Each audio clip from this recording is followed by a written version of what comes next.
This episode is brought to you by Prize Picks, the #1 daily fantasy sports app.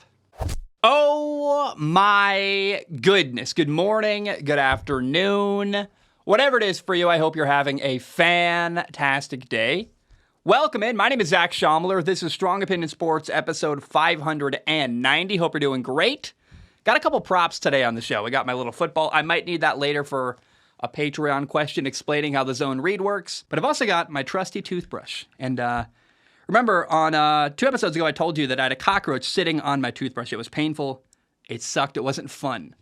I did have this device, which closes over the toothbrush. Now, I had it off because I was cleaning it. And 99% of the time, this thing is sitting on the toothbrush. The one time I had my toothbrush sitting innocently on the little countertop space in my bathroom. Little Roachie was sitting right on it. Now, I have a horrifying thing to admit to you guys. I didn't get a new toothbrush yet. I did use it. I washed it heavily, but after a roach sat on it, I did use it, which maybe should have kept that secret. Maybe shouldn't have admitted that.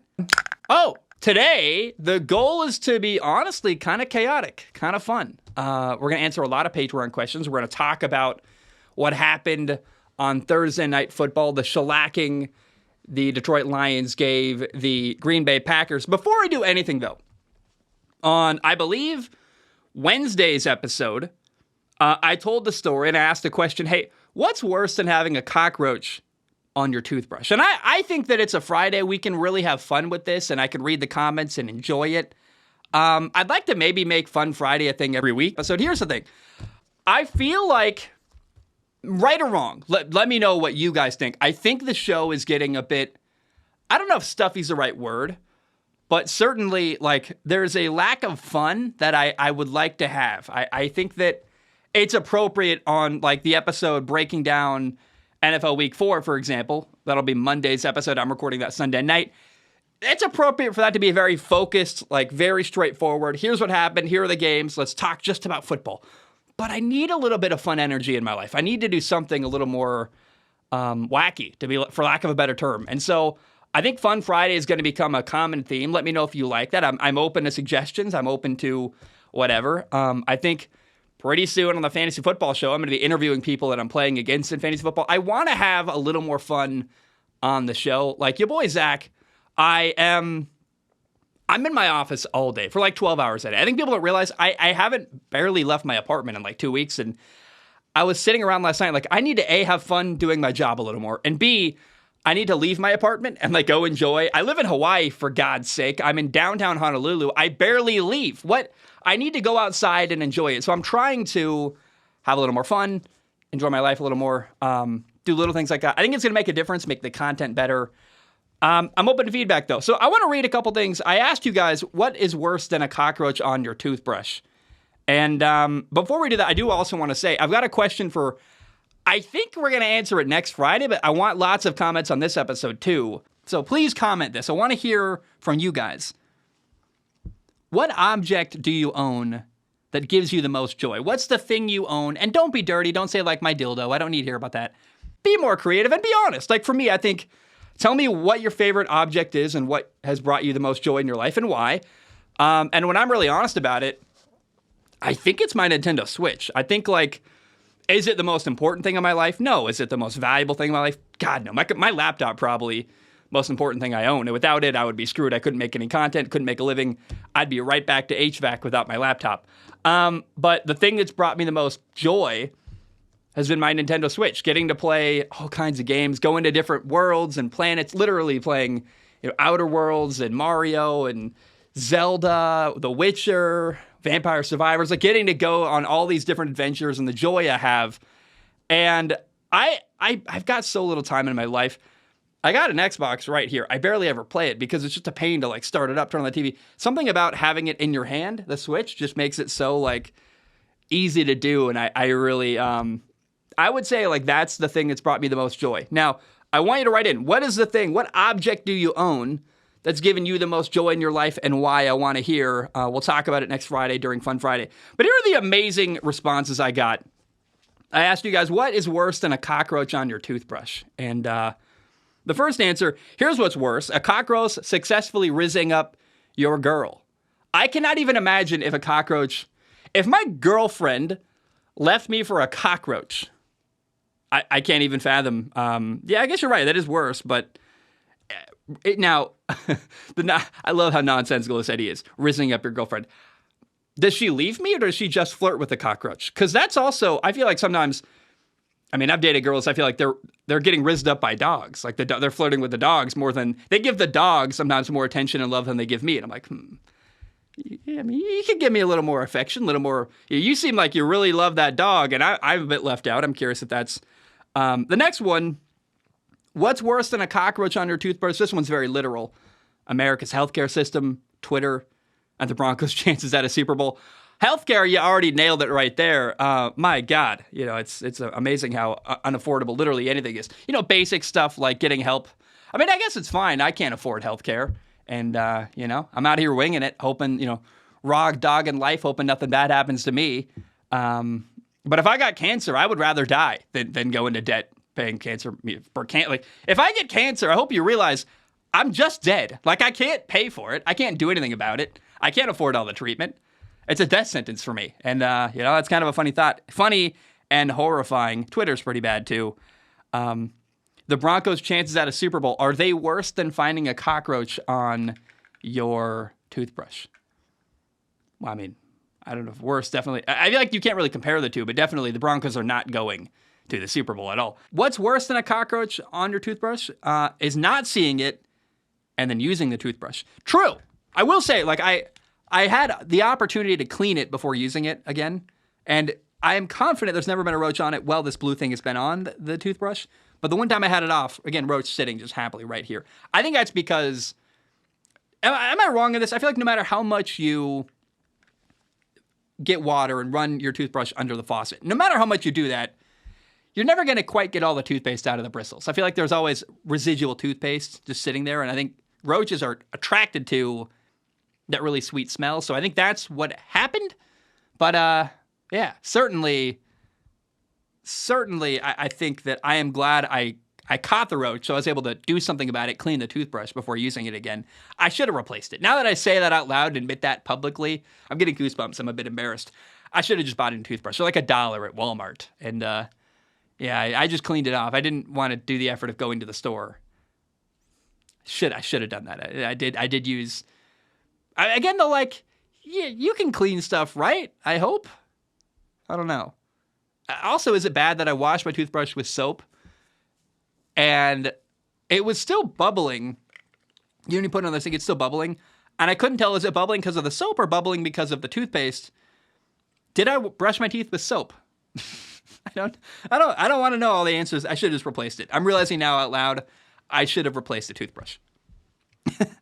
The worst part about that cockroach thing has happened to me too, by the way, is that it definitely happened before and will happen again. And then it gives like that emoji. You're right. That's horrifying. Bed bugs are far worse than cockroaches, this guy wrote in. Never experienced bed bugs, thank goodness. Mattresses are too expensive to get bed bugs. I mean, frankly, like, if you get bed bugs, I think, I've never had them, but I think they invest your mattress, which is like, I mean, a mattress is like $1,000, man. That's so unfortunate. I guess, no, a cheaper one's more like $400, like at Costco or something, but... Is it more funny that I have no idea what bed bugs do, or more funny that I have no idea what the cost of a new mattress is? I really don't know. Either way, I mean, I sleep on a mattress pad on the floor that I fold up into a trifold and put away because I live in one little tiny room and I work and live out of it. Yeah, man, bed bugs. I'm just so glad I've never had to deal with them. That sounds horrible. I would way rather deal with cockroaches any day of the week than bed bugs, so I tend to agree with you. Because can you save a mattress if it gets bed bugs? I mean, hopefully they're just in your sheets, but I've never dealt with that and hopefully never will. This guy says, Elijah, I mean, my cat took a shit inside of my backpack this morning. I'd rather the cat poop in my stuff than pee in it, though, I will say. Cat pee is way worse than cat poop. I don't know what you do there, especially if you need it that day. I'm imagining you in the morning going to, let's say, college. You got your backpack with you, maybe work, whatever, but you need your backpack, right? Seems like you needed your backpack for whatever you were going to that day. I knew a guy in high school who just carried around a 5-gallon bucket, like a Home Depot bucket. That was what he used all the time going to school. And he just shoved all his papers and everything. And he had the best grades of anyone I know. So he made the bucket work really well. Here's my question, though. You wake up, cat poop in your backpack. I'm assuming the backpack was unusable, but you still need something that functioned as a backpack. What did you do? Did you have a bag? Did you bring, like... Don't tell me you did the trash bag thing. I have no idea. What'd you do to carry your stuff around all day? I'm imagining, like, a homeless man, right, with a trash bag. I don't know, man. I'm curious what... I feel like this story is incomplete with the backpack, because then... Yeah, the cat took a shit in your backpack, but then what? What happened after that? We don't know. This guy, Noah, took it really seriously, said, I would say human trafficking is worse than finding a cockroach on your toothbrush, but it's close. He said it's close. I don't think it's close at all. I think human trafficking, much, much worse than cockroach on your toothbrush. If you want to be bummed out, read about human trafficking sometime. It's horrifying. Like the I-5 corridor, California, Oregon, Washington, the amount of kids that disappear. I don't even want to think about it. It's so messed up. It's horrifying. And, yeah, human trafficking is a terrifying subject that you'll get bummed out if you Google it, because it's really, really awful. A lot of content on YouTube about former survivors and people that got out. All bad. This guy wrote in about an electric toothbrush. He said, if you have an electric toothbrush, well, here in the UK, you can get this little case that has a UV light in it. You keep the electric toothbrush head in there to keep it clean, and it charges with a USB lead. I've never heard anyone say USB lead. I assume that means USB cable? British people are interesting. I love you guys, though. I love your culture a lot. I'm one of the only people. Americans make fun of British people. I love it. I think British culture, in many ways, is superior to American culture. The electric toothbrush, dude, a UV light to clean my toothbrush, I would feel so good at night knowing that, like, this thing's been sitting under a UV light disinfecting all day. That's an amazing thing. I should look into that for sure. This guy says, what's worse is having your favorite team losing to an underdog team by 40. I don't have a favorite team, so I can't relate, but honestly, I would rather a team lose than something directly happen to me, which is a roach on my stuff. But like if I could have, I don't have a favorite team, so it's maybe null and void. But if I could have, maybe I'll say this. If I could have every prediction I made preseason be wrong, and if that was the price of getting rid of cockroaches in my apartment, I would do that in a heartbeat. Roaches are worse than a lot of other stuff. I would do a lot if the result was, hey, roaches are no longer in your apartment. This guy says, might not be as bad, but still pretty gross. My old cat, RIP, accidentally got locked in my bedroom for a few hours, came back home, lied in bed, and found out I rolled in cat pee and poop the hard way. Again, that cat pee is way worse, man, than almost anything. Cat pee is truly horrifying. And is there a worse smell? That ammonia, like horrifying, awful smell. By the way, if you smell like ammonia everywhere, it's either cat pee or your neighbors are doing meth. Don't ask me how I know that, but I had some neighbors. I'll tell you what, I had some interesting neighbors once.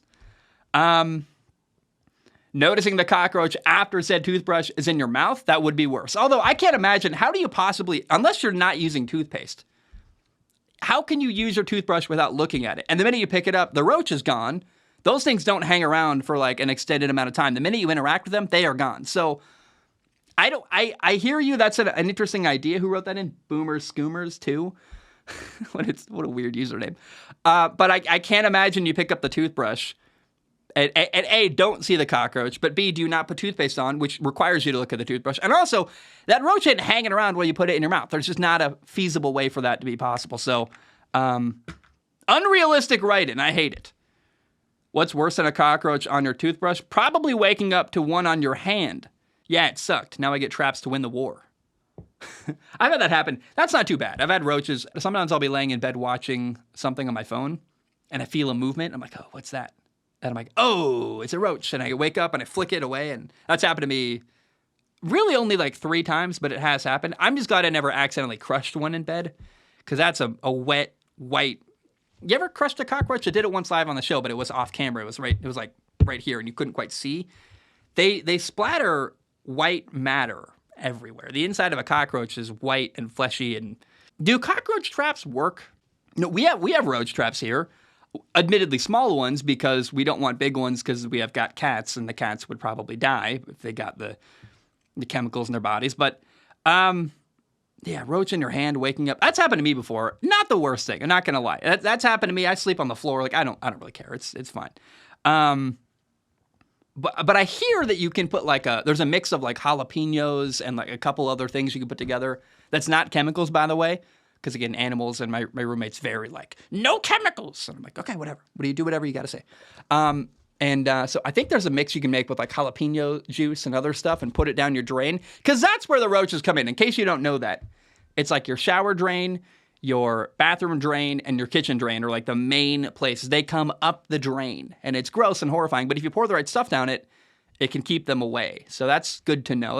That can help you win the war if you're out there. That's J.R. Russell wrote that. And J.R. Russell, Google that a little bit. There's a mix of like stuff you can make that supposedly keeps roaches away. This favorite write-in of this entire segment.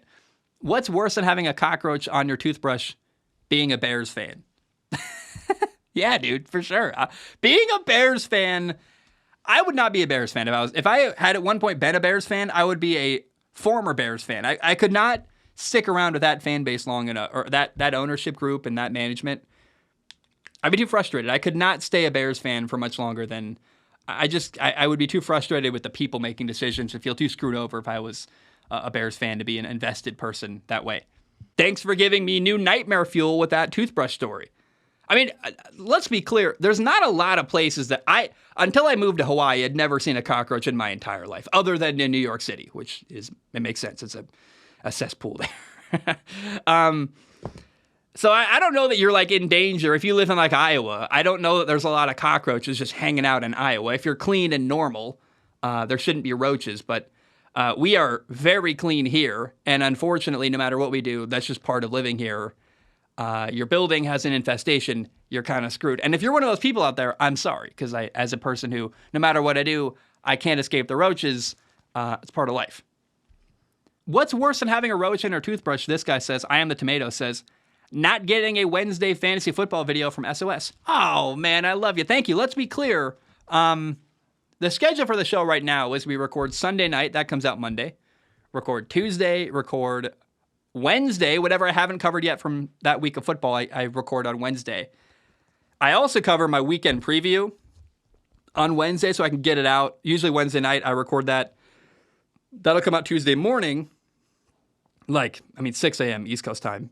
But before Thursday Night Football happens, and then Thursday, when I wake up Thursday, I record my fantasy football episode. So expect the fantasy football episodes to be Wednesdays coming out around Wednesday at noon Pacific time, roughly. Noon, 1 p.m., whatever, something like that. Before Thursday Night Football, but not much more before, because that's my Thursday morning activity before the game, as I record my fantasy football episode every Thursday. I'm worried about this guy. Anthony writes in and says, cockroaches are food. I hope not. I really hope cockroaches are food. Again, it makes me, you know what I want to do, honestly? I'm going to Google this.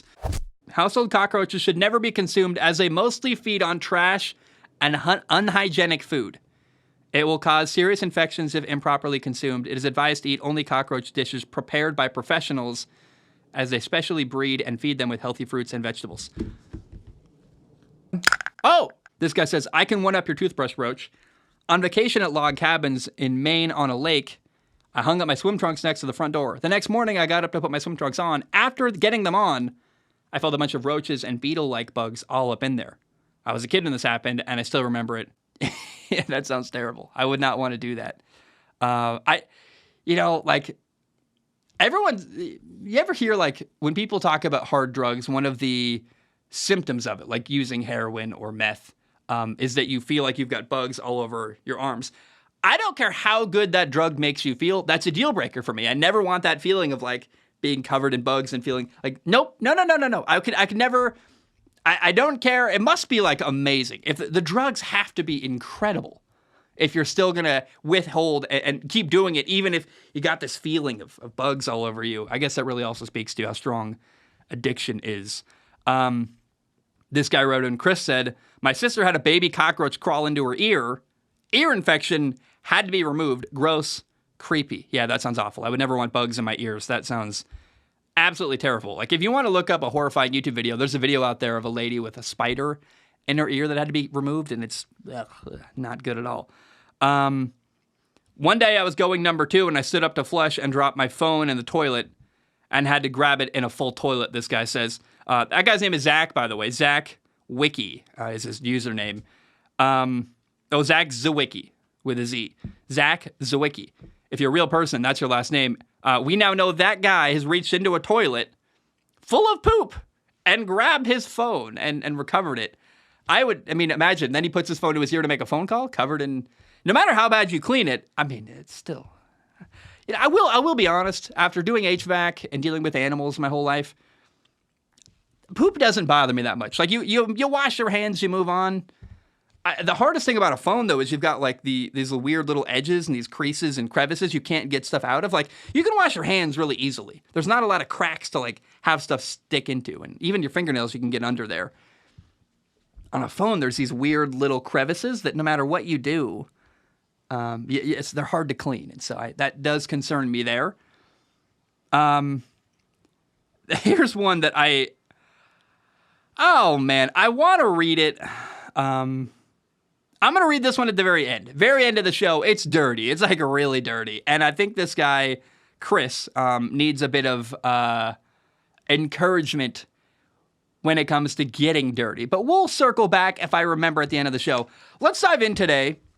We're going to talk about Thursday Night Football, then we'll do the ad break, because I feel like you guys, if you're still here and you hung on for that segment, whatever that was, I hope it was fun. That was the goal. Entertainment and fun is always the goal of this show. I'm going to wait to pay the bills for a minute. Let's talk about Thursday Night Football. On Thursday Night Football, the Lions beat Green Bay 34-20. Number one, I just think it's really cool that the Lions are good enough that we have... before the game started, I was excited and like hyped up. I thought the Lions had a chance to win. It's very cool to have a game between the Lions and Green Bay in Lambeau Field in Green Bay and feel like the Lions not only have a chance to win, but like are probably going to win. And the Lions led 27-3 at halftime. Again, it's a statement about how far this organization has come. They're way better. It's really cool to see. The Packers did make it a 10-point game to start the fourth quarter. That was interesting. It was 27-17. There was a tough moment, though, because following that, the Lions had a really long 14-play, 75-yard touchdown drive. Took about 9 minutes off the clock. It was 8 minutes and 52 seconds. But on that drive, the Packers got a stop. They held the Lions to a field goal. And on the field goal attempt, Quay Walker got a penalty for leaping over the line. Instead of having a 13-point difference. The Lions kicked the field goal. It's a 13-point game, 30-17. Instead, they got a second chance. They got a touchdown after that. That made it a 3-score game, a 17-point lead, 34-17. That's hard to come back from with just a couple minutes left in the game. I am not too worried about the Packers. The Packers fans probably are like, it's horrible. We lost. We got embarrassed. Yes, you did. You got blown out or dominated up front, to be more specific. Before the year started, I had the Packers going 9-8. I thought it was always going to be a year where they're growing. We'll see how competitive they can be. They've got a lot of young players in key positions. The young receivers, by the way, making plays. It looks awesome. This year for the Packers is all about figuring out how good Jordan Love can be and developing him so you can be a really good team for the next 10 years. It's not about a playoff victory or a Super Bowl run this year. Anything the Packers do in the playoffs is bonus. It's really more about looking good and building towards your future. So I wasn't shocked that the Packers lost. I wasn't shocked that Detroit won. I was disappointed with the Packers defense on Thursday Night Football. I thought they got manhandled up front, which you don't love. Detroit ran the ball for 211 yards. And then also on the defensive side of the football, Detroit held Green Bay to 27 yards rushing. They sacked Jordan Love 5 times. To me, linemen win games. That's a thing that I feel like we've forgotten. There's so few good linemen in the NFL, especially on the offensive side of the football. When we mention great teams around the NFL, we talk about the 49ers, we talk about the Cowboys, we talk about Philly. Philly and the 49ers specifically are like really great teams that are really good up front. You got to start including the Detroit Lions in that list as a team that's really good up front on both sides of the ball. And, how do I say this? There are teams in the NFL that win without a truly great front seven or a truly great offensive line. Like, Kansas City's got Patrick Mahomes. They've run a really complicated defense where they basically have it feels like they've got 22 starters on defense rather than 11 because the way they substitute in Kansas City is crazy. They generate pressure without a great dominant pass rush, with a front four that's really, really good on the defensive line. So there are situations where you can overcome and win without a truly dominant front seven, dominant defensive line, or dominant offensive line. I think another way, Miami's got Jalen Waddle and Tyreek Hill and a great system. Although, even if you want to criticize Miami doesn't have a great offensive and defensive line, they did just run the ball for 350 yards and score 70 points on Denver. So criticize that offensive line all you want. It's hard to have a bad offensive line and run for 350 yards. But my point is that there are teams that win without a truly dominant offensive and defensive line, but it does certainly make your life way easier. And we are now realizing, hey, Detroit belongs in the conversation with Philly, the 49ers, Dallas, as a team that's just dominant up front. They've got a great defensive line. They get a lot of pressure on opposing quarterbacks. They stifle opposing running games. And on the offensive side of the football, they run the ball really well. They protect Jared Goff very well. David Montgomery, the running back for the Lions in this game, had 32 carries for 121 yards and 3 touchdown runs. He also caught 2 passes for 20 yards. Much to my frustration, because he's on my fantasy football team, their first-round pick, Jahmyr Gibbs, had 8 carries for 40 yards, 4 catches for 11 yards. Wasn't getting used very much. That's frustrating for me as a guy who I picked Jahmyr Gibbs number 1 in my fantasy league to be on my fantasy football team. I recognized early week 1 when we saw Detroit play Kansas City, David Montgomery is their number 1 running back. They love him. He's amazing. And Jahmyr Gibbs has got some room to grow, and they don't trust him very much yet. And it still feels like they don't really trust Jahmyr Gibbs. They're letting him really, they're not letting him do anything. They're very, very limited with the opportunities they give him. And that's frustrating, although they're winning without him. And we'll see. As the year goes on, maybe Jahmyr Gibbs does start to make an impact later in the season. He looks really fast. I'd love to find... I would like it if Detroit could find a way to get Jahmyr Gibbs the ball in open space, whether that be putting him at slot and having him run crossing routes. I don't care. He's explosive with the ball in his hands. I think he looks quick. A couple times he's been able to get a full head of steam, and it's just they haven't given him a lot of opportunities, which feels like, A, they don't need to. They're winning, and they're 3-1. The Lions are great. I wonder, though, if Ben Johnson, the offensive coordinator in Detroit, what's happening there with Jahmyr Gibbs? Do they not trust him? Do they feel like they don't need him? Is he just not part of their game plan? And why is that? Why are you not specifically designing plays to get the ball in his hands? Because I feel like he's a home run waiting to happen. But that's just my biased opinion as a guy with him on my fantasy team. But again, there were a couple times where he got the ball out of the backfield against Kansas City week 1, for example, and he had a great burst with the ball. And I'm like, I think there's a lot of speed there. How can we exploit that? So far, the Lions haven't really found a way to exploit Jahmyr Gibbs' athleticism at all. And that's interesting, but not bad. They got rookies that are playing great in Detroit. Linebacker Jack Campbell looks awesome. Tight end Sam Laporta is a huge part of their offense and is fantastic.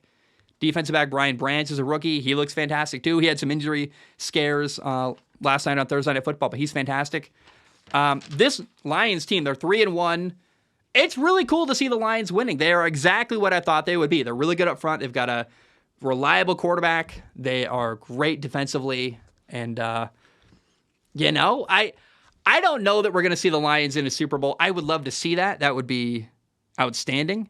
I got to fix my hair. This is driving me nuts. It's like it just won't quite, no matter what I do. That's definitely worse. I don't know what to do here, guys. The hair is it's just a curly mess. It literally looks worse now. I don't really care. To me, I wonder what the ceiling is for the Detroit Lions. How far can they go? Are they a Super Bowl team? It's hard to imagine anybody knocking off the 49ers. I will say, so if anyone can do it, it's probably Philly. And I think there's an underrated, quiet team. If the Lions can play really well down the stretch and at the end of the year, stay healthy. They're getting Jameson Williams back on Monday. The NFL just adjusted their policies relating to gambling. So Jameson Williams is coming back. Are the Lions a team that could make a deep playoff run and maybe beat a 49ers, maybe beat a Philly in a playoff game? I think it's possible because of their pass rush and their ability to get after opposing quarterbacks. That's a massive deal. Not a lot of teams have a pass rusher like Aiden Hutchinson and a really good ability to get after quarterbacks like Detroit has. And I could see a game, things go right for Detroit, where they give a lot of problems to Brock Purdy. They make him uncomfortable, force a mistake or two in a playoff game. I think it's totally reasonable to believe that the Lions could make a really deep, really long playoff run. And that, to me, is very, very, very exciting. I love that idea. I want to talk about Jordan Love. He had 2 interceptions in this football game. 2 interceptions on Thursday night. His second interception was a miscommunication where his receiver, Romeo Doubs, started to do the scramble drill procedure where Jordan Love was kind of moving in the pocket. He turned his shoulder and started running deeper into the end zone, abandoning the route. Jordan Love threw the ball where he was supposed to be. It's just a miscommunication. That kind of sucks. The first interception he threw earlier in the game was worse. It was a linebacker in the passing lane who tipped it, and the receiver wasn't really open. It's not a great decision there. All in all, I feel like Jordan Love's totally fine. I mean, yeah, they lost on Thursday night. He wasn't great. I wouldn't panic. Jordan Love's totally fine. I've got no deep concerns with him. Jordan Love is growing. He's building. They got Christian Watson back. He didn't make a huge impact in this game.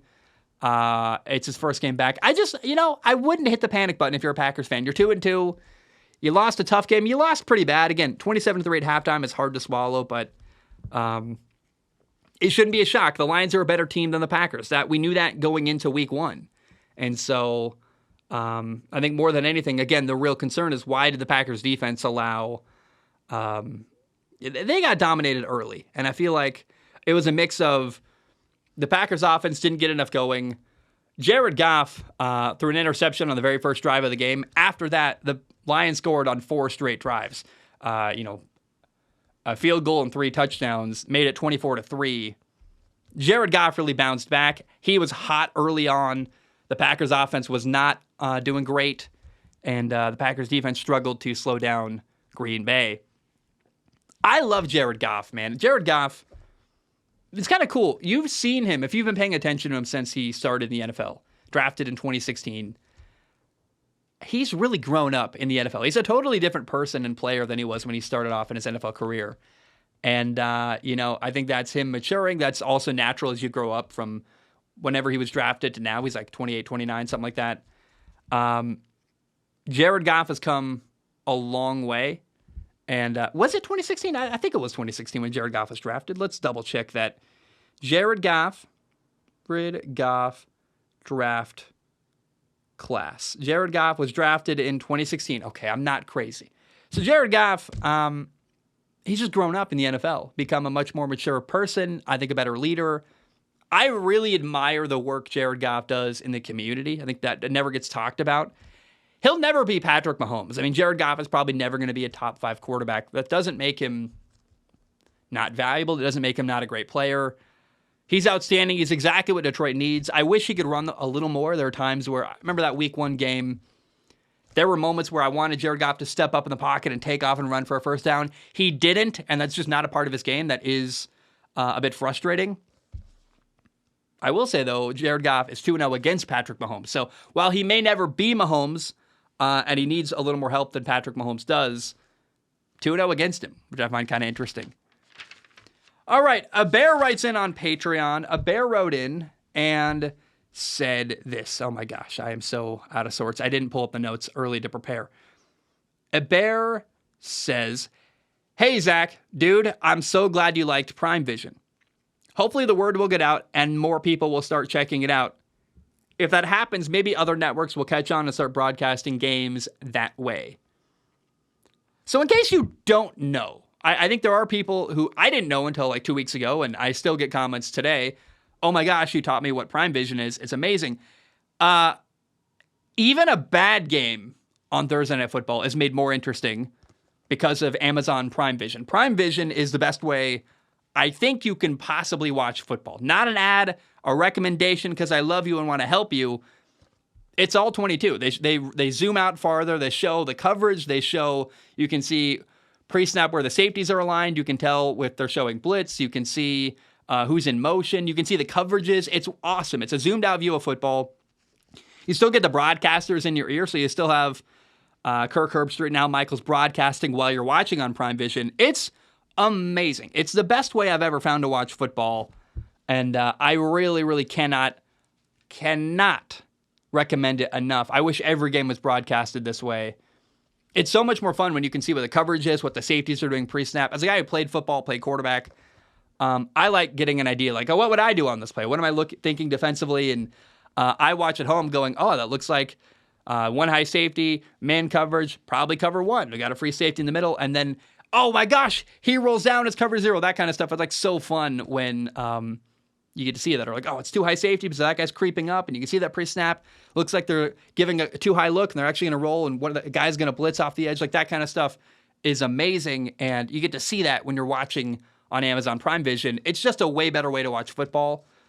And I admit, when I'm watching film of the NFL, it's weird because it's totally silent. And like, music distracts me while I'm trying to watch film. A podcast is distracting. The only thing that works is to have like a broadcast of people watching the game, which there's no way to pair like a broadcast with the film you watch. So this way to broadcast is perfect because I get Kirk Herbstreit, Al Michaels in my ear while I'm doing my own thought processes, and it's not distracting. It's amazing. I just cannot say enough. Amazon Prime Vision is by far the best way to watch football. There is one thing I don't like about it. One thing. Nothing's perfect in this world. Every once in a while, this nerdy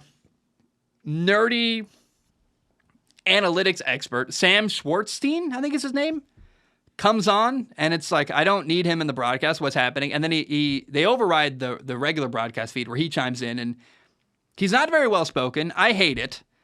He shares these stats that are useless, and it's some kind of nerdy stat, like, that catch had blah, blah, blah percentage of being caught. It's like, I don't care at all. I want to watch football. And it also does come across like he doesn't know the game very well.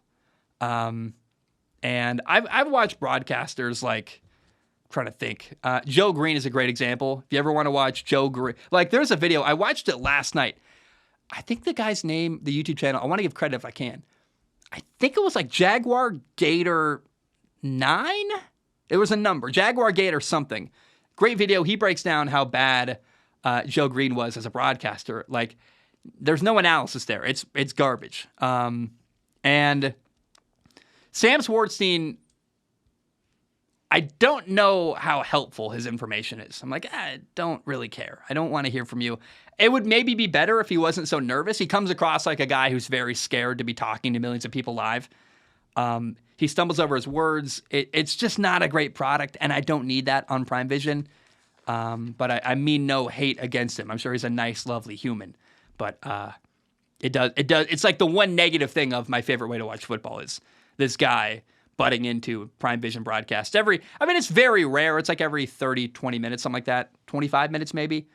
Once a quarter, he comes in and goes, "Did you know that blah, blah, blah, blah, blah?" And I'm like, I don't need to know. I don't care. I don't want to hear your nerdy stat crap. Michael writes on Patreon, very similar to that. It says, greetings to the electrical signals of Zach's optical lobe. Glad to have joined them.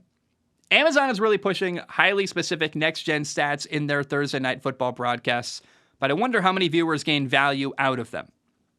I wonder if you really see value in super specific nerdy stats. For example, 9.4% chance to make that catch versus a more generalist prediction of he's triple covered, may not make that catch.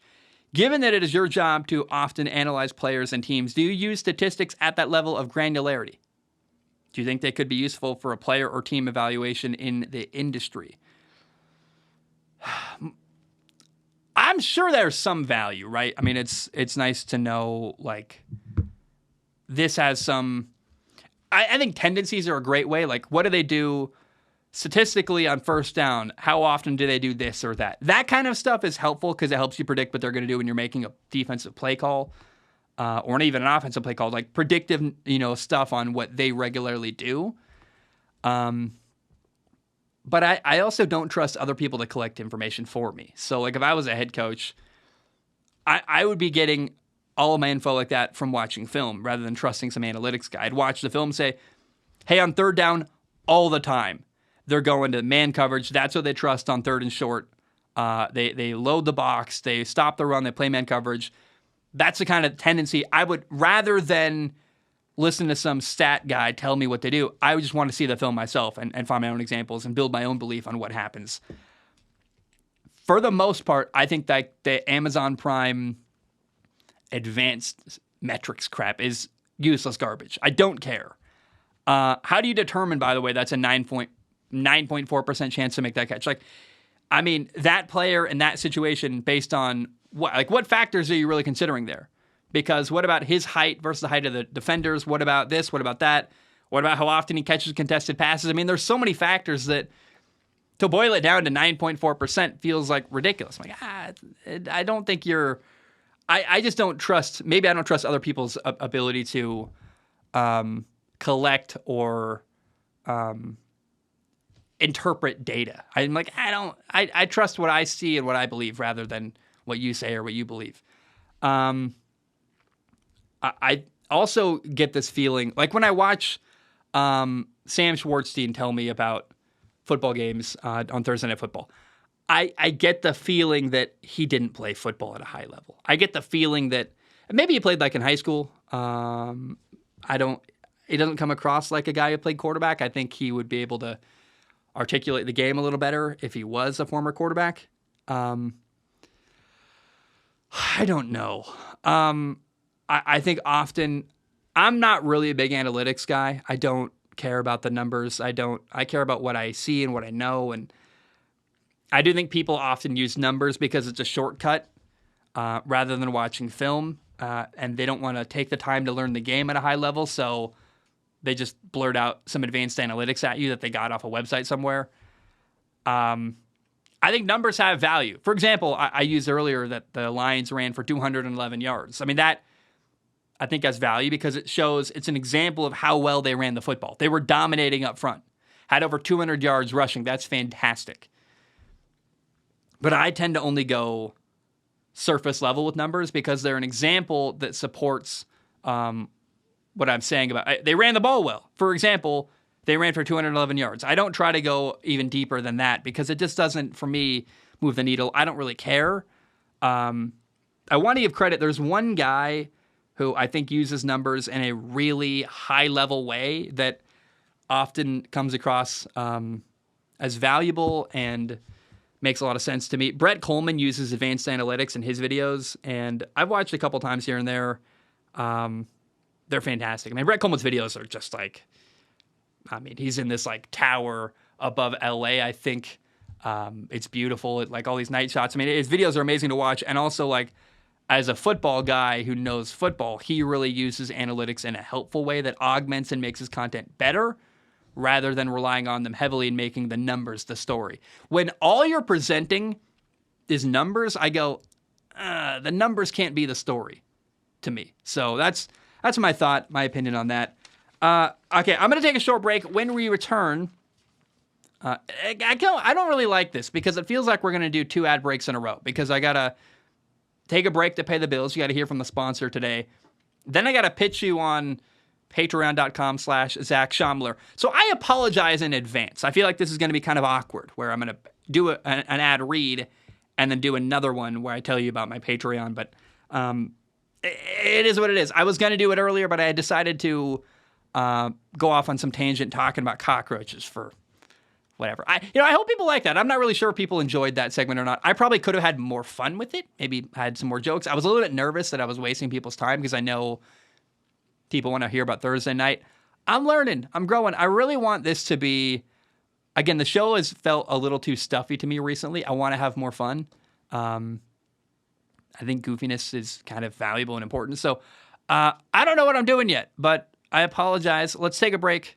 I got to pay the bills. Prize Picks is the #1 daily fantasy sports app. PrizePicks allows you to make an entry based on player projections, and in 60 seconds, you can enter something like Travis Kelce more than 5 catches, Tyreek Hill more than 100 yards receiving, and Justin Fields less than 200 yards passing. And if your picks are right, you can win money. Making picks makes games more engaging, and you could turn something like $5 into $50. PrizePicks offers quick and easy deposits. You can even use Apple Pay. And they have weekly promotions that can lead to big payouts. For example, there's a weekly event called Taco Tuesday. Each Tuesday, PrizePicks discounts select player projections up to 25% to provide even more value. So put your skills to the test in daily fantasy. Go to prizepicks.com/CLNS and use code CLNS for a first deposit match up to $100. That's prizepicks.com/CLNS, code CLNS, for a first deposit match up to $100. PrizePicks, daily fantasy made easy. All right, we are back. I hope I didn't drive anybody crazy there. I feel like that last segment, I spent the entire time kind of fixing and playing with my hair while also talking. If I was distracting anybody, I don't know, man. This episode, I don't know why I feel nervous about it. Maybe it was the opening about cockroach on a toothbrush. I don't know if that was bad for people or not. I found the hardest part of this job is dealing with feedback. You want to make a good product. You want people to be happy. And it's hard to know when to listen and when to just ignore, because some people are just mean a-holes and some people are actually trying to help you and give you valuable feedback. And sometimes the feedback is well-intentioned but unhelpful because they don't know my situation and my life and what's going on. I feel like I'm a guy who I talk for a living. I'm a YouTuber. I'm a podcast host, but it's reluctant. Like I really, really enjoyed when I did HVAC and no one knew what I was doing. No one could comment on my life. No one could comment on my job. No one was constantly telling me what they did or didn't like about my job. I had a boss who told me, hey, this could be better, like make little tweaks here, but that was great. It felt more like I was playing a sport where I was constantly working on my skill. Here, I don't feel like I have a coach who can tell me what to do. I've only got the audience, and often the audience is unhelpful with their feedback. So it's a really weird position for me. One thing I loved about playing quarterback is I always was very sure of what I needed to make changes on to become better. I'm not going to lie to you, as a podcast host, I feel like sometimes, especially with YouTube, and the algorithm is so like ambiguous and unclear on what they reward and what they don't. I feel like often I am just shooting in the dark, trying to be better, trying to make changes here and there, making a show that I would like to listen to and want to be a part of, but also recognizing that, yeah, sometimes I think maybe my tastes are just weird and not ones that people would like. I don't know. I really, you're seeing maybe Zach be a little bit, I don't know if vulnerable is the right word, but I feel like I've been lacking confidence recently, which I'm not really sure what to do about. Either way, I know I love football. I love talking about it. And, I don't know that I need a lot of feedback of you guys telling me changes you want me to make. But I would like to make a show that's more fun. And if you can figure out ways to add, I'd like to add segments here and there that are more fun. And that is something that would mean a lot to me. Let's dive in. Sorry. Didn't mean to ramble about myself. I mean, it's weird. Like, my job is to talk, but if I talk about the wrong thing, people get mad at me. I never know. If you want to support the show, go to patreon.com/Zach Schaumler, patreon.com/Zach Schaumler. It's $1 a month. You can donate more if you want to. Please do. It literally pays my rent, but $1 a month gives you access to submit questions on the show. Again, you can donate more if you want to. Please do. I only guarantee to look at your questions with my eyeballs. I do not guarantee to read your question on the show, but I read a lot of them. And I love answering questions from Patreon. It's really fun. It's really like my favorite part of the show. So, Gav Gavumin, I don't know how to say that name properly. Gavumin writes in and says, yo, Zach McAfee, I don't get the Michael Penis Jr. hype. Cam Ward is way better and will fit any team. Love the show. He wrote Michael Penis Jr. instead of Michael Penix Jr. I left it in. I read it that way. That's hilarious to me. I don't know if you were intentionally I don't know if that's an intentional dig at Michael Penix Jr. or not. I will say, like, you're saying I don't get the Michael Penix Jr. hype. Here's the thing, man. You don't need to tear down another quarterback to give credit to Cam Ward. Cam Ward's fantastic. Looks like a franchise quarterback to me. He's amazing. I think that he would fit really well in Minnesota, actually, a team that is unsure what they're going to do at quarterback. But there's a lot of places that need a quarterback. And Bo Nix or Cam Ward? I would rather have Cam Ward, if I'm totally honest. I think he's got a better arm, better ability to extend plays. He makes it look easier. I'm telling you guys, Cam Ward is unbelievable. He's on a bad football team, and not a terrible football team, but doesn't have a lot of help. He's in Pullman, Washington, playing for Washington State. If he gets blown out by Oregon, don't hold that against him. I think Cam Ward in like Minnesota or Atlanta would be amazing. And I think he is the most underappreciated quarterback in all of college football. Now, I'm starting to see it, like posts on Instagram, posts here and there. People even saying he's the most underrated. I feel like I was the first person to call him the most underrated person in college football, but people are starting to say that and repeat that. And I'm just glad people are noticing. I don't really need credit for that.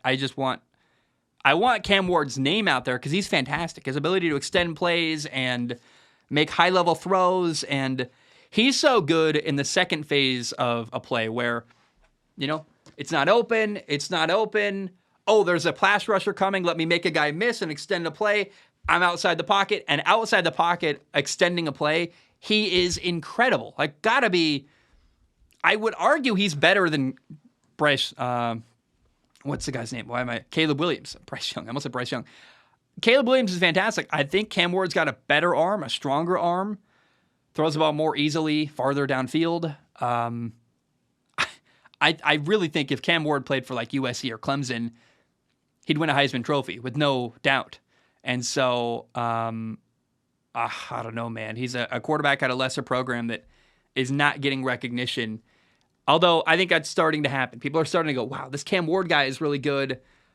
Feel free to credit me if you want. If that's where you get the idea, do you hear about him from me? Feel free to tell other people that. But for the most part, I just want Cam Ward's name out there because he really is special. And I think, like, hopefully he flies under the radar. Because if he could fall to, like, Minnesota in the second round, oh my goodness, that's a franchise quarterback for cheap and would really help them.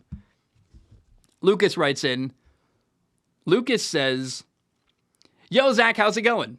How's it going? I feel like you don't actually want me to answer that. You're just saying, how's it going as a statement, but I'm doing fairly well.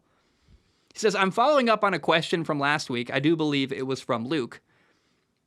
I do believe that college football is the least affected by the conference realignment.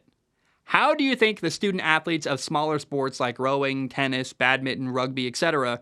are going to manage traveling cross country during the year? First of all, college is way more online than ever before. I think that does matter. It's pretty brutal, though. Like, if you're at UCLA, you got to go play a game at Rutgers, and you're a tennis player. These other sports that are not college football, they've got more games than college football. You have one a week for a couple months, whereas tennis and other sports happen more frequently, too, so it is more travel. You also have less academic help. You've got fewer scholarships. If traveling's a problem for you and you're a D1 athlete who's not on scholarship and you're not going pro, and if you're paying for your degree and you hate to travel, go play Division II sports. It's a cheaper, you'll be better at your sport because you're playing at a lower level. Like if you go to like Central Washington, for example, in Ellensburg. I love Ellensburg, Washington. I have a lot of friends that went to school there. It's a state school. It's way cheaper than Washington State or UW. So if you're paying for your degree, go to a school like that, an in-state school, a smaller level, where the travel is more regional rather than across the country. But I also want to acknowledge there are people, I think I would enjoy getting to travel and going. Like I'm a person who, I chose to live in a truck and drive across the country, and I miss it every day. I'm a weird guy. I know that. I couldn't really do a podcast out of my truck. It didn't work very well. But when I was doing HVAC, I lived out of my truck for a while, and that was fun. I really like that. I like the freedom. I like the travel. So some people that are playing tennis, rugby, whatever, that are playing Division I sports, and, oh no, we got to go to a game in New Jersey. That's fun. The plane ride, the traveling, the stuff that comes along with that. So some people love that. And I feel like that's a population that doesn't get spoken for. Some people, the people that want to be flight attendants, the people that enjoy I almost joined the military because I wanted to be a load master because I thought it'd be fun to literally fly around the globe and take a load in the Air Force to go somewhere. Don't make that dirty, please. No, but take like a stuff on a plane and fly with it across the world. That sounded fun and interesting to me. Ultimately, the military didn't sound fun, although I could have used the structure in the healthcare. But, how do I even say this? I just think that, yeah, there are people who are really going to struggle with travel, and there are other options. You can go to a different level of football or different level of college to deal with less travel. And some people are going to enjoy the traveling, and it's going to affect their grades, I guess. But unless you're trying to be a doctor or an engineer or need to get into continuing education, your grades don't really matter in college. And if you're just trying to get a 4-year degree, I will say, everyone told me when I was in college, your grades don't matter. So I got total straight C's and ended up dropping out. Here's why I think that's a bad idea, by the way. The better grades you have, the more options you have. If later in life you decide, you know what, I actually want to go back to get my master's degree. I want to do continuing education. I want to do this or that. If you've got really good grades in college, you've got more options. If you're just trying to get a 4-year degree, yes, your grades don't matter. No one will ever ask you. But if you're ever in a scenario where your grades do matter and you had bad grades in college, you're totally screwed. And so there's nothing wrong with trying really hard in college and getting a 4.0. I think that it just gives you more options for continuing education if you want them. So I feel like that never gets said either. So two people unrepresented. If you want to get good grades in college, go for it. It gives you more options. And if you like traveling, then these changes are going to be great for you. Some people will enjoy the process of getting on a plane and flying all the time and basically going to school on the road. A lot of people won't, though. A lot of people don't enjoy that. I've got friends who do stand-up comedy. Not everyone's built for that life where you're in a hotel room constantly, you're on the road, you're constantly moving. And so, yeah, some people are really going to pay a price for the conference realignment and forcing them to live on the road while they do their sport for their college. Devin writes in and says, "Hey, Zach, dude." Hey, Zach, dude. That's the second time someone said that. Hey, Zach, dude. I don't know. That's new to me. Hey, Zach, dude, what happened with Kenny Pickett? He looks like a shell of what he was his rookie year. Everything that made him look promising in year one is, for the most part, just gone. Year one, he was pretty freaking Zacurate. He was a pretty freaking Zacurate quarterback. Can't even talk, but I like that you wrote Zacurate there. Year two, it's almost all gone. It's one thing to struggle against the best defense in football, but he's also missing the layups they're giving him. Having played the position, do you have any possible reasoning for his drastic drop-off in play? Do you have any suggestions for how the team can help him get back on track? As always, I look forward to the next episode, Devin. I just got access to film last night, by the way, to anyone listening to the podcast. So I can watch film now, which is a game changer for me. Without watching the film, and maybe I'd like to follow up. I'm kind of scarred covering Kenny Pickett because I predicted he was going to be amazing on film. By the way, that video, I did a film analysis, got copyright struck, and I had to delete it from YouTube. So it is what it is. Kenny Pickett, I don't know why he's missing layups. I have no idea. Could it be confidence? Could it be something going on with him? I'm not sure. I think coaching isn't helping him. Not having a running game is hurting Kenny Pickett for sure. Like, when defenses aren't afraid of the threat of him running the football, that does make his job harder. Playing great defenses the first 2 weeks of the year weren't helping him either. So we're only 3 games into the year. Kenny Pickett's heading into week 4. Let's just see where he's at, like week 8 or 9, because it very well could be that he had a rough start in the first 2 games. That hurt his confidence. Week 3 wasn't as good. Maybe he does get better, though. I still got hope that he can get back to what he was, at least as a rookie, and I think even be better than that. Certainly, though, not going great right now if you are a Steelers fan with Kenny Pickett. Brandon writes in and says, "Hello, Zach Wick." What's Zach Wick? What does that mean? I have no idea. Did I just say something horrible? I'm not sure. Brandon says, this isn't as much of a question, but a statement. As a Falcons fan, I was very resentful of the Bijan Robinson pick because we have a 1,000-yard rookie running back and Jalen Carter, LVN, was still on the board. However, what does LVN mean? I never knew what that meant. Anyway, maybe that's it's from Georgia, so maybe it's a Georgia thing. I'm not sure. However, watching the Atlanta Falcons dominate the Panthers and slime through a win with Green Bay, I have to swallow my words and accept Bijan has made Atlanta so explosive and helped take a lot of pressure off of Desmond Ridder and allowing him to progress as a quarterback easier and not rush to make easily avoidable mistakes. What are your thoughts? P.S. I hope you like my hieroglyphics. I got a message on Instagram the other day, must have been Brandon, saying like, you just got hieroglyphic, and then he sent me a bunch of hieroglyphics, and I was like, what? I didn't know how to respond. I'm like, what is this? I don't know. I guess it was Brandon. I'm not sure. I try not to open random messages from strangers on Instagram, but sometimes I can't help it. Here's the thing. You wrote this, I would imagine, before Desmond Ridder looked pretty bad week 3. And they didn't run the ball at all. They ran for 44 yards exactly, the Falcons did during week 3.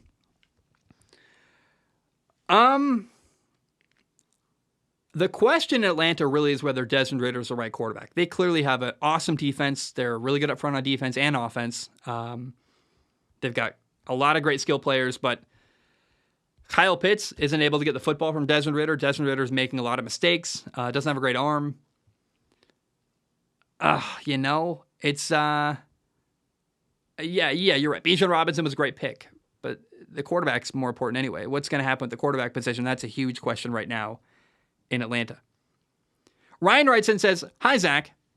Now that NIL is legal, so you can pay players for their name, image, and likeness, it seems as though the SEC's open secret of under-the-table payments is no longer matters as much. So they're under-the-table payments now can be publicly open-facing NIL deals.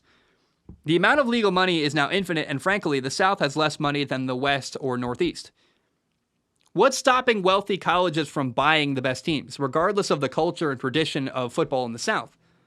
Money talks, and the best players will follow the money. What's stopping the SEC from becoming the ACC of today? This is interesting. Here's what I want to ask. Why hasn't Oregon just started signing college players left and right? If Oregon wants to why doesn't Nike? Phil Knight, Nike money, loves Oregon, went to Oregon. If Phil Knight wants the best program in college football, he should offer like $1 million to every 5-star recruit, and they would just dominate recruiting. If they really want to, if Phil Knight really puts his money behind Oregon, for example, you're right. They would crush it. And I think they should do that. I think that's if I'm Oregon football, what I win, hey, Phil, can we start buying every recruit in the transfer portal and 5-star athlete? Duh, that's what you do. That's how Oregon could become a powerhouse even more than the really good football team they already are. Here's the one problem with your write-in. You're saying that, yeah, the West and Northeast has more money than the South. Maybe the average person, but Alabama has a huge economic divide because there are still rich people. There are still boosters who support Alabama and have millions of dollars in Alabama. Just because the average person has more money in Alabama doesn't mean there's not enough money in the SEC and the South to pay for a lot of players. On top of that, the South cares more. The South simply cares about football more. Trent Dilfer the other day said an SEC game is more meaningful and better atmosphere than the Super Bowl. And it's not even close. I mean, I love the NFL. I've been watching a lot of college football this year. I don't think more than normal, but the one thing I've really picked up on is that I'm enjoying college football a ton. The atmosphere is incredible. The fans, the people into the game, there's way more passion in college football. And even more when you watch an SEC game. LSU plays at Ole Miss this weekend, and I'll tell you what, the atmosphere is going to be insane. It's going to be really fun. And probably better than when we watch, I don't know, insert any random NFL team. Frankly, like, the game in London is going to probably be the most excited fan base across the NFL this week in week 4. So the South cares more. And while there might be more money GDP-wise, whatever political term you want to throw in there, as far as measuring economics, whether it's the Northeast or the West. The Northeast doesn't give a flying F about football. The West doesn't really care about college football. The South cares. They're going to spend the most money because they want to win the most. It's that simple. And so I hear what you're saying, Ryan, but I think you're not accounting for the fact that the South will spend money that other people simply aren't willing to spend because they just care more. Davis writes in, Davis says, Zach, you mentioned in a recent episode that if San Fran would have drafted anyone other than Trey Lance, they would be in a better situation. In this hypothetical, Mac Oatmeal Jones was drafted by San Fran as well as Brock. Do you think the immaculate rise of Brock Purdy would still happen if they had Mac Jones? And would the 49ers have been the NFC representative of last year's Super Bowl and maybe this year? So if the 49ers drafted Mac Jones, we probably would never have seen Brock Purdy. Although I ask a question, is Mac Jones better than Brock Purdy? I don't know. I think it's close. And I think Brock Purdy's played really well in big moments. So I'm starting to really believe in Brock Purdy. I think the best thing about Brock Purdy is that he's cheap. And if the 49ers can keep Brock Purdy long-term on a really low-cost deal, they can build an incredible team around him and win a lot. If Brock Purdy's willing to take $15 million a year, that's a steal for the 49ers. I would take that in a heartbeat. And if Brock Purdy's smart, he'll take a deal like that to have incredible teammates and keep winning the way Tom Brady did. I'm still waiting for the player who can be similar to Tom Brady and recognize, hey, I'll take less money so I can have better teammates around me. Why has no one seemed to recognize that? What is the difference between $200 million and $100 million, really? Like, I get that's a dramatic amount of money. But Isaac Schaumler would happily live off of $15 million for the rest of my life, or for the next 10 years, whatever it is. If Brock Purdy can make himself valuable to the 49ers by taking less money, he's going to get a bigger, more long-term deal, I think, in the long run anyway. And him winning gives him more job security. So I would want to keep Christian McCaffrey around. I'd want to keep Deebo Samuel, Brandon Ayuk, Nick Bosa. Pay everyone, give me less money so I can be the quarterback in San Francisco. I think, I don't know how we got here, but man, Brock Purdy, take less money, dude. You really would have a better life. He's making $900,000 a year right now. That's a lot of money for you and me, but for an NFL quarterback, it's nothing. $15 million a year, you're set for life, and you can win a ton. And you can make $15 million a year for like 5 years. You never need to work again when you're done. You can have generational wealth and win a ton of football games. And by the way, get more sponsorships outside of football and make even more money off the field. I'd love to see Brock Purdy pull a Tom Brady and take less money so he can have better help and better teammates. That would be incredible. Here's the shame about drafting Trey Lance. Think of the players they could have had. One that really stands out is Micah Parsons. Imagine the 49ers exactly the way they are right now. Oh, but they also have Micah Parsons. Horrifying. They would kill everybody. Or maybe you could have made a trade for, instead of 3 first-round picks to go get Trey Lance, maybe you go get Tyreek Hill. Tyreek Hill. That's my point, is like, they already have an embarrassment of riches in San Francisco with their talented players. They could have had even more if they hadn't botched that trade and given up a bunch of value for a player who did nothing for the 49ers. Julian writes in, Julian says, as a Vikings fan, the most recent loss was painful to watch. Kirk is not the problem, so what is it? I'm tired of being stuck in mediocrity, a loop of mediocrity, and if you were the GM of the Vikings, what would you do? And for the love of God, do not say trade Justin Jefferson. I would want to build the Vikings the same way the 49ers have become constructed. You've got a cheap quarterback and can invest a lot of money in other positions. If you can have a cheap quarterback, it allows you... I mean, think of how many teams have gone to the Super Bowl with a quarterback on a rookie contract. Cincinnati, Joe Burrow, rookie contract. Carson Wentz with the Philadelphia Eagles was on a rookie contract, allowed them to build a great team around him. Jalen Hurts last year, rookie contract, allowed them to build a great team around him, go to a Super Bowl. I guess all the guys I just listed lost the Super Bowl. But my point remains the same. If you can pay a quarterback very little money, it allows you to really, really invest in your offensive line, your defensive line, get playmakers, pay Justin Jefferson, pay Jordan Addison. I would let Kirk walk away and draft a rookie quarterback and be patient with him in Minnesota. Be patient with your rookie quarterback. Use the fact that he's on a rookie deal, not making a lot of money, and then, man, spend money everywhere, particularly on your defensive line. Go get pass rushers. Go get guys who can impact the game that way. The way the game is shifting, offensive lines are worse than ever, and pass rushers have an insane impact on football games. If you can get a guy like Aiden Hutchinson, you are set. And, man, Cam Ward in Minnesota with Justin Jefferson, Jordan Addison. I think Cam Ward is the underrated name to look for. Bo Nix is awesome. Michael Penix Jr. is awesome. They're doing high-level stuff in college football. But the thing that Cam Ward can offer you is an ability to extend plays and make plays after your first and second, third, fourth read weren't open. Or if a pass rush gets home, he can escape a sack and go make a play outside of the pocket.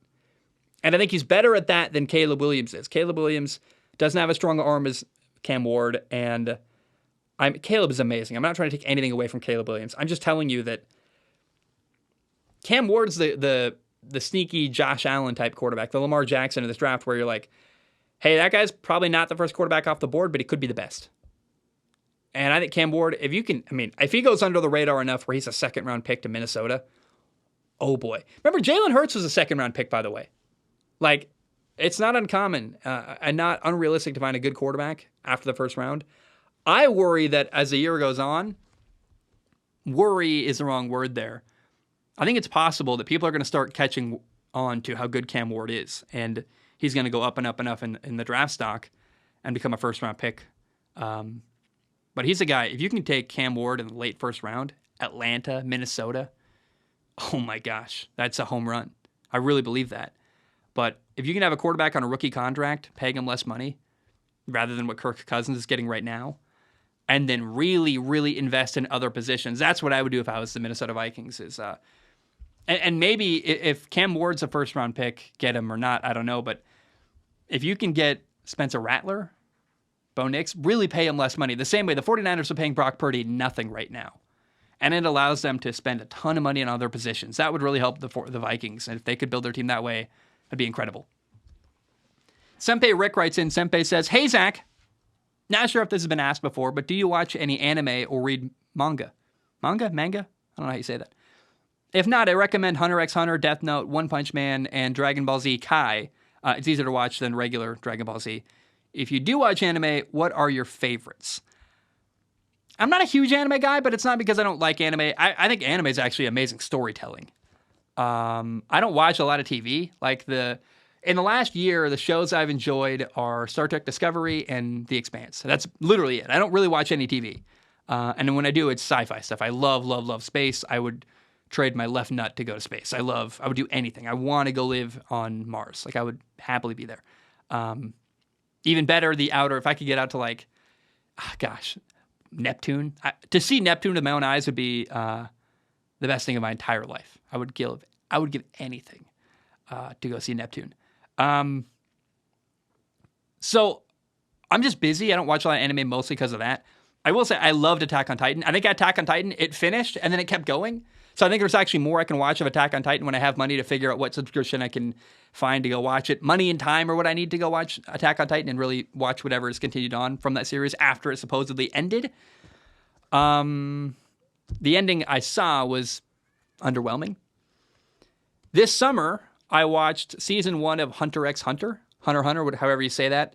Great show. Going Freaks. Reminded me of Avatar. He's a great little leader, and they've got this crew of guys. It reminded me of Avatar: The Last Airbender, honestly. But no, I haven't watched a lot of anime. I'd love to watch Akira at some point. I don't know if Robotech counts as anime, but I watched Robotech. And I think actually that was different shows. They kind of etched together with an English dub. There's a history there. Maybe that's a fun video to make someday. It's how Robotech became what it is, and then the amazing show that it became. But I thoroughly love Robotech. I don't even know if that's technically anime, but I love that show regardless. It's definitely animated. So yeah, Attack on Titan, Hunter x Hunter are my little bits of vision into anime. I'm a busy guy, though. I don't have a lot of free time, and when I have free time, I'm trying to play Fortnite with my girlfriend or watching film and working more. I really work like 12 hours a day. I think people don't even understand how much time I spend right here in front of my computer getting a ton of stuff done. Gabe writes in on Patreon. Gabe says, "Hello, Hackazak. Help me figure out if I'm delusional or not. After watching the past couple of Seahawks games, I am sold on them being a Super Bowl contender." He's sold on them being a Super Bowl contender, guys. Here's why. Gabe says, "We just dropped 37 on a solid Panthers defense without 4 of our 5 starting offensive linemen. To me, this is a testament to our coaching as we were able to use tight ends to support those backup offensive linemen. And it shows how dominant our top 2 receivers are getting open when we are forced into 12 personnel. Not only that, but we are getting Jamal Adams and Tariq Woolen back on a defense that looked pretty good with an enigmatic Devin Witherspoon and Boy Mafe who's starting to break out. I feel as if our team is pretty complete, with Geno continuing the comeback and looking like one of the more accurate quarterbacks in the league, and possibly the best quarterback in the NFC. Maybe controversial. The NFC is pretty wide open, as the only real other contenders are the Niners, Eagles, and Cowboys. I would throw Detroit in the mix too. Can Seattle make a run in January to make it to the big game? Can they? They can. I love Geno. Geno's outstanding. Here is the weakness in Seattle, though, Gabe. The 49ers, the Eagles, the Lions, the Cowboys, they all have a great ability to get after opposing quarterbacks. Their pass rush is incredible. Their front 7 is really good. Seattle does not have a great pass rush. In fact, I would say their pass rush is awful in Seattle. That's the number one weakness on this football team. They do not make opposing quarterbacks uncomfortable. That's a huge problem. The offensive line has concerns. I don't love what they got going on the offensive line. They're better than last year. They're trying. They've had a lot of injuries, though. And you said the receivers have been good enough. I would actually argue that the Carolina game withstanding, I still have concerns that the receiving core in Seattle isn't good enough to make up for a questionable offensive line like Cincinnati was a couple years ago when Joe Burrow got sacked a bazillion times and they were just catching incredible one-on-one balls. Like Jackson Smith and Jigba, the rookie receiver, has made no impact yet. He's got like 9 catches for 57 yards. I mean, he is not making a huge impact for Seattle yet. They are...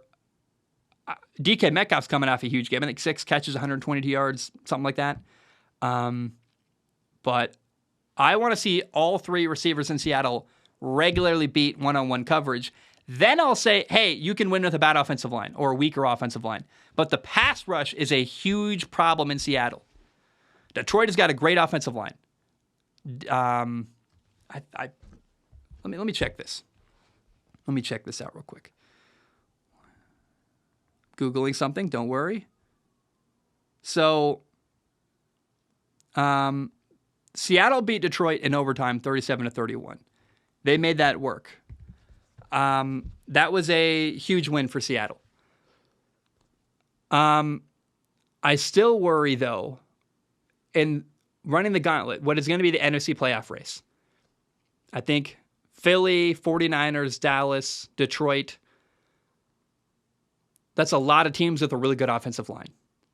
And not having a pass rush against Jalen Hurts, Brock Purdy, Dak Prescott, and Jared Goff, you can't win every game like that without a good pass rush. And really what we need to see in Seattle is somebody step up and become a great guy getting after the opposing quarterback. I worry that's the problem that's going to hold back Seattle. They did beat Detroit week 2. That's awesome for them.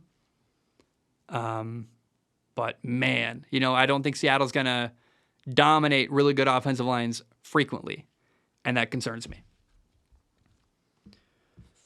Oh, Jesus. I just closed my notes. That's unfortunate. We're going to read a question from Kenny next. Kenny wrote in. Kenny said, come on, where you at? Kenny said, hi, Zach. If you could get any current active coach, that being head coach, defensive coordinator, offensive coordinator, and special teams coordinator, and make a super team of coaches, who would you pick? I would pick Mike McDaniel as my head coach, Ben Johnson as my offensive coordinator, Bill Belichick as my defensive coordinator, and Rich Bisaccia as my special teams coordinator. To me, the two best offensive minds in football are Andy Reid and Mike McDaniel. So one of them has to be my head coach. One of them has to be my offensive coordinator. Is it weird? I'd rather have Mike McDaniel as my head coach. Mike McDaniel, I love his style. But it's weird to say Andy Reid's my offensive coordinator under Mike McDaniel. So I don't know what to do with that there. My defensive coordinator would actually be Robert Saleh. Robert Saleh is amazing. If he ever gets fired by the Jets, he should go be a defensive coordinator in, Green Bay, the 49ers again, or I would love to see Robert Saleh paired up with Mike McDaniel. Best friends coaching together, that would be amazing. Actually, technically, he's Matt LaFleur's best friend. He was their best man at their wedding. Regardless, my special teams coordinator would actually be John Harbaugh. You may not remember, John Harbaugh was a special teams coordinator before. That's a great coach, good leadership, would be a valuable asset on your coaching staff. The reason why I wouldn't have Bill Belichick as my defensive coordinator, would Bill work well with others? I don't know. I really don't know. Part of the Patriots' problem, I think, is that he doesn't trust someone else to be the general manager. If Bill Belichick had Howie Roseman as his general manager, he'd be unbelievable. I think his decision-making as a GM has caused lots of problems. But again, if Bill Belichick did hire someone to be their general manager, but then that guy was bad, because there are a lot of bad general managers in the NFL, that'd be unbearable. So I just worry about Bill Belichick's ability to work with other people and not be the head guy. Steve Spagnuolo is a defensive coordinator I considered as my defensive coordinator in this dream list. I think Steve Spagnuolo, it's funny, 2 Kansas City coaches, not a shock. They're amazing. And I think they've got an incredible coaching staff in Kansas City. I just can't pick between Mike McDaniel and Andy Reid, who'd be my head coach and offensive coordinator, but I can't think of any other offensive mind I'd rather have than those two as head coach and offensive coordinator. They're the two best offensive minds in all of football. Balin writes in, this is why we have the football, by the way, because Balin's question. Balin said, "Hi, Zach. I've got a specific quarterbacking question. On a read option, how does a quarterback communicate with the running back that he wants him to take the ball versus the quarterback keeping it? I assume that if the quarterback wants to keep it, it's as simple as just don't hand the ball off. But if the running back should get it, how does he know? Does the running back just assume he'll get the ball and run the play as if it were a normal handoff? And if he gets it, he gets it. But if not, he just sells it like he did? I have absolutely no practical use for this knowledge, but I've always been confused about this. Bonus question, what was your craziest win in your playing days?" So let's break down the zone read first. I can only tell you the way I've run the zone read for 4 different teams in my life. It was always taught the same way, so I'm assuming that everyone runs it the same way. The mesh, which means putting the ball, in the gut of the running back, is on me. It's on the quarterback. It's my responsibility. If there's a fumble, it's my fault. I got to get the ball in the running back's gut where he can get the ball. That's my responsibility. So the running back is always assuming they're getting the football. As I go back to run the zone read, the running back assumes the ball is mine. As I ride that and I read the defensive end, let's assume we're running, would this be zone, I guess, left? I'm reading the defensive end on the right side of the line of scrimmage. As I'm riding and reading, if the defensive end crashes down, I pull the ball from the running back, and then I outflank him and run around him. And that's assuming you got to wait. Because if he crashes down hard to tackle the running back, that's the only time you keep it. You're reading that defensive end. If the defensive end slow plays it or is playing you, or if you're even unsure, you just ride out the fake and hand them off to the running back. The running back always assumes he's getting the football. The running back comes downhill hard, assuming that's why he's focused on him following his blockers. That's why it's on you to find the mesh and put the ball in his gut, allowing him, and you got to ride that. If there's a fumble, it's on you. Now, you have to rep it a lot because there is a bit of communication problems here where sometimes you want to pull the ball and the running back is uncomfortable and he fights you hard and he pulls the ball and then the ball gets popped up in the air, fumbled. Often you see fumbles in the zone read because there's a miscommunication where quarterback tries to keep it, running back fights him as he takes it, and then it's balls on the ground. So you have to rep that a lot in practice, just running that zone read mesh, what it feels like to ride that fake or ride that read. But the running back has to always assume he's getting it. And then if I'm going to keep it, I got to pull it hard away from him and take off around that defensive end. Triple option is even more fun because then you got an alley defender you can read and pitch it. We had in college a triple option where run the zone read. If I end up keeping it, I'm attacking the line. If the alley defender comes to me, I can throw a bubble screen out wide, which I absolutely love. Bubble, or even sometimes you had the slot receiver would go block the corner. Outside guy would come inside on like a tunnel screen type look thing. It's just I don't even know the right word for that. Outside screen to a wide receiver. But the running back always assumes he's getting the ball on his own read. It's a quarterback's responsibility to get the ball into his gut. And if I want to keep it, I got to pull hard. But there's got to be enough rapport with you and the running back to know that when you're pulling it, he can't fight you and try to steal the ball away from you. What was the best win from my playing days? You asked that question in the second part. Playoffs, high school football, I was down 24-3 at Skyline, a bunch of rich, cocky kids from SempeRick, Washington. Down 24-3 at halftime. We came back, we won in double overtime. I broke every passing record in our high school to win that game. Best game of my life. I loved... I struggle. I grew up really poor. And when I meet kids who are really cocky and arrogant, and their life is great because their parents have made decisions, not the kid, the parents are in a good spot, I get really, really jealous, angry, upset, frustrated. A lot of people had really good lives, and I didn't. I had a lot of struggles growing up where we just didn't have a lot of money and there were not a lot of options for me. And I loved beating the absolute stuffing out of rich kids, man. Like, we played, what's the school's name? I can't remember the school right now. We beat the living daylights out of some school from a rich area, and it was so fun. I mean, I should be clear. I moved high schools. I was my senior year living in a mobile home where I was a starting quarterback in a mobile home. I moved, though, from Portland, Oregon to Vancouver, Washington, to kind of a rich, affluent area. So I think I was alone in my hatred of SempeRick, Washington, and like the rich kids we were playing up against, because suddenly I found myself at a rich school where I was like, I'm like the quarterback, but I don't really fit in with these people culturally. But beating Skyline High School double overtime, pretty awesome. Pretty stinking awesome. And, oh man, like, it doesn't matter. There are people from Skyline High School. I'm sure they're good people, but God, they were arrogant. They talked a lot of smack, and we beat them. Pretty fun. Pretty fun. To end the show today, we got a question from Collin that I hesitate to answer, but I will. I think I benefit from answering this question by helping people understand me a little better. I don't know. I've never really talked about this. Collin writes in and says, "Hi, Zach. Just finished up episode 587, and you encouraged us to ask you about your personal life. And by the way, when you write in Patreon questions, you don't have to ask about sports. I love talking about more than sports. It's really fun for me." Collin says, "You might remember me from episode 579 when I asked about moving to Arkansas from Cincinnati. P.S. I am here now and very glad I made the switch. Actually, I just got back from dinner with my brother and his friends. Part of the reason I moved is because of a broken engagement I experienced a little over a year ago, and I needed a change of scenery. I was wondering if you would be willing to speak a little bit from your own broken off engagement and how you recovered from it. Feel free to share as much or as little as you want." I don't want to trash my ex. I really don't want to cause her to get backlash. I don't want to cause her problems. And I want to be clear. I made mistakes in this relationship. I'm not perfect and did stuff wrong.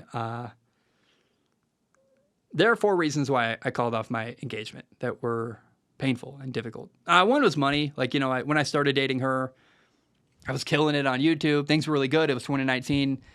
The Rona happened. My income got cut in half, and then even more than that.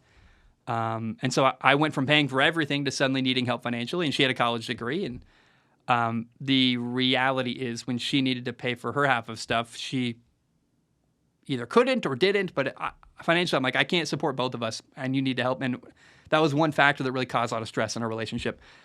She wanted kids, and I realized I did not, which is another reason, very easy reason to call off an engagement. I don't want kids. I'm too selfish. I don't want to pay the money for them. I have lots of stress and concerns about money, and I don't want to pay for kids. And also, I don't want to screw up kids. I don't see myself ever wanting kids, and I'm very happy with that. I want to get a vasectomy when I can afford that. After we got engaged, she told me she was asexual, meaning like she didn't want to have sex ever. Google asexual.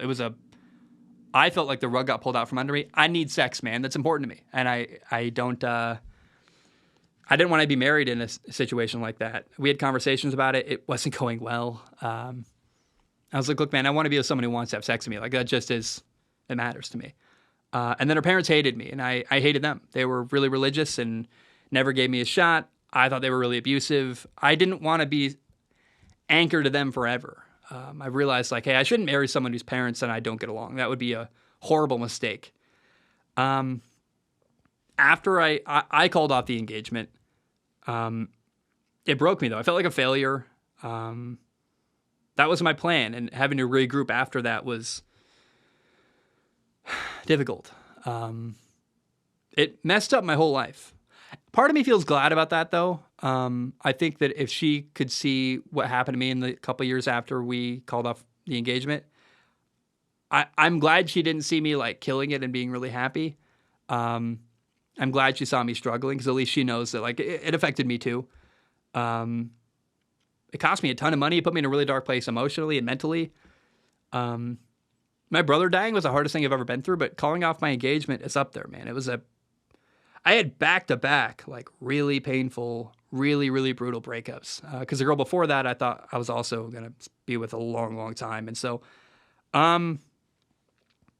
it's tough.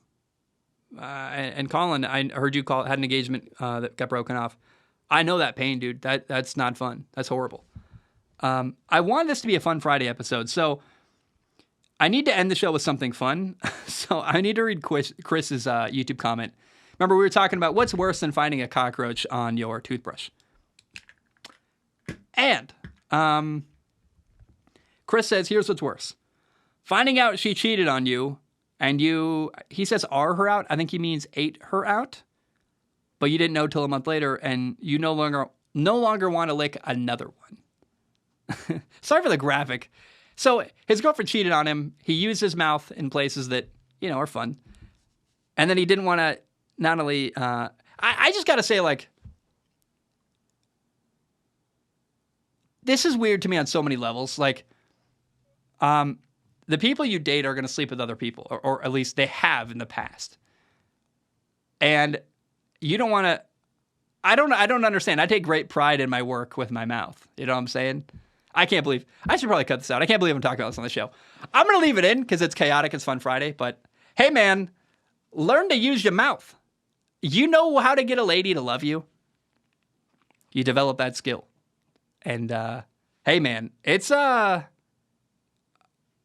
powerful tool to be able to be very good with your tongue. And I think, man, Chris, we've caught on to the fact that you got stuff to work on, man. I love you. That sucks. It shouldn't gross you out. It's weird to me. Like, she cheated on you. That sucks. That's painful. But having another guy in the past in that area, therefore keeping you from putting your mouth on that area. I mean, this is pretty graphic stuff, and I'm trying to tiptoe around it. What are we doing? I'm going to end the show. I love you guys. I'm sorry, man. I shouldn't have read that question. I thought it'd be fun. Maybe it's terrible. Maybe this is the episode I get canceled for, right? Talking about roaches. Everyone's going to hate this. I have no idea. I love you. I appreciate it. I'll see you tomorrow. We'll talk about Damian Lillard. We'll talk about college football. Fun Friday. Did it work? Was it bad? I have no idea. Let me know. I love you. Appreciate you. Bam. We are done.